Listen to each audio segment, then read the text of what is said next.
साथीहरू हुन्छ यार। छ्या तिमी जस्तोसँग त बस्नुभन्दा त बरु एक्लै बस्नु ठिक छ यार। त्यसो नभन न साथी, म पनि नेपालबाट आएको 3 महिना भइसक्यो, अहिलेसम्म एउटा पनि काम मिलेको छैन। अघि घरबाट फोन आएको थियो, भाइ पनि बिरामी छ अरे, हस्पिटल लानको लागि पैसा पनि छैन भन्दै हुनुहुन्थ्यो। तनाव छ मलाई पनि, त्यही टेन्सनले गरेर चाहिँ मैले खाना नबनाएको हो। पैसा मसँग छ नि त अलिअलि अहिलेलाई। मेरो अब तलब पनि आउने बेला हुन लाग्यो, 20,000 जति छ। कति जति चाहिने हो अहिले तिमी यो चलाइराख, अनि पछि मेरो तलब आएपछि कति चाहिन्छ अनि म दिन्छु नि त है। ल थ्याङ्क यू साथी यार, मेरो लागि चाहिँ यो पैसा चाहिँ एकदमै ठुलो हुन्छ। अनि मेरो भाइ पनि हस्पिटल जानु पाउनुहुन्छ, अनि त्यसपछि मेरो मम्मी पनि एकदम खुसी हुनुहुनेछ। एकदमै ठुलो गुण लगायो तिमीले, थ्याङ्क यू।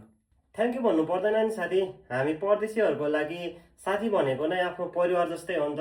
अब तिमीलाई पर्दा मैले हेर्नु पर्यो भने, मलाई केही हुँदाखेरि तिमीले साथ सपोर्ट दिनु पर्यो, यही नै सबभन्दा ठुलो कुरा हो नि त, यही नै मानवता हो नि त। त्यही भएर चाहिँ यस्तो कुराहरूमा चाहिँ त्यति धेरै यो गर्नु पर्दैन। अब तिमीलाई अहिले गाह्रो परेको छ, मैले अहिले तिमीलाई साथ सपोर्ट गरेँ भने अब पछि मलाई पनि गाह्रो नपर्ला भन्न सक्दैन नि त। त्यो भएर चाहिँ त्यो टाइममा चाहिँ तिमीले मलाई साथ दिन्छौ नि त।